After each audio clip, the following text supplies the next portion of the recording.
시계 제작자 자케드로는 이런 시계도 만든 적이 있습니다. 이 시계를 보고 당시 스페인의 국왕이었던 페르난도 6세는 자케드로를 사용하라고 지시했죠.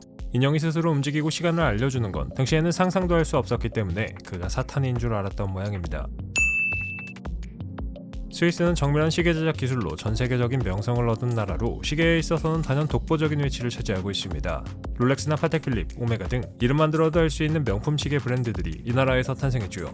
그 중에서도 자케드로는 전통적인 시계 제작을 예술의 경지로 끌어올렸다는 평가를 받고 있습니다. 한눈에 보기에도 독특한 자케드로 과연 어떤 흥미로운 이야기와 숨겨진 역사들이 담겨 있을까요?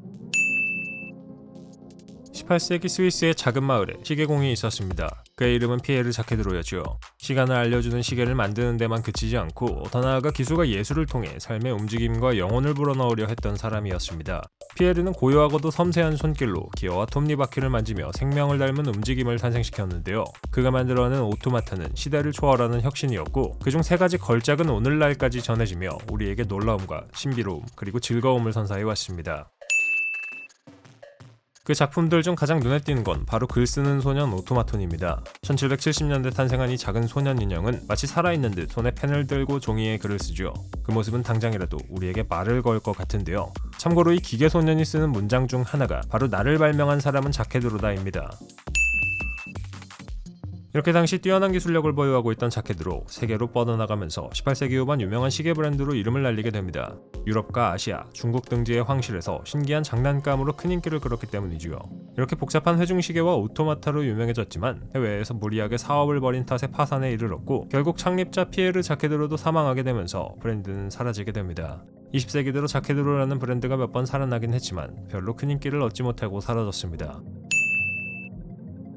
영원히 사라질 줄 알았던 자케드로라는 이름은 1989년 다시 등장하게 됩니다. 사우디와 영국의 투자회사 인베스트코프가 1989년 자케드로라는 이름에 대한 권리를 구입하게 되면서부터였죠.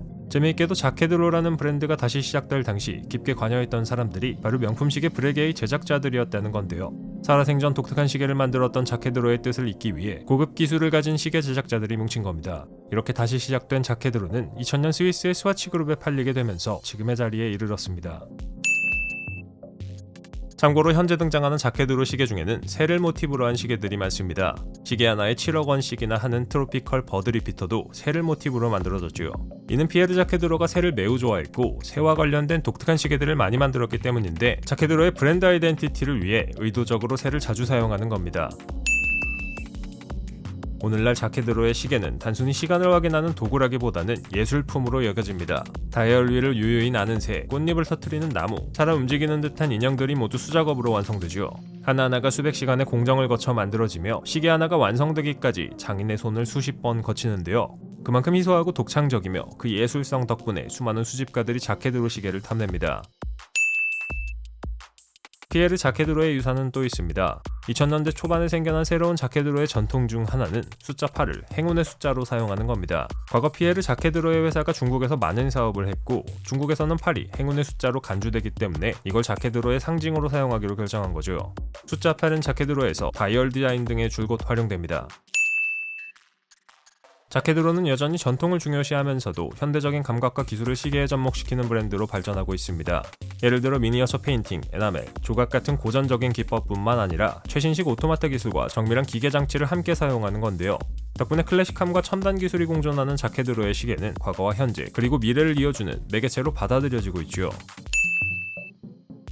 이처럼 자케드로는 단순한 명품 브랜드가 아니라 수세기 전부터 이어져온 시간을 예술로 승화시키려는 노력의 상징이라 할 수 있습니다. 피에르 자케드로가 처음 오토마타를 만들어내던 순간부터 다시 브랜드가 부활하여 현대 시계 시장에 정착하기까지 자케드로는 단순히 시간을 새기는 기계를 넘어 사람들의 상상력과 감성을 자극하는 유산으로 남아 있습니다. 앞으로 자케드로가 만들 독특한 시계들이 더더욱 기대되는 이유입니다.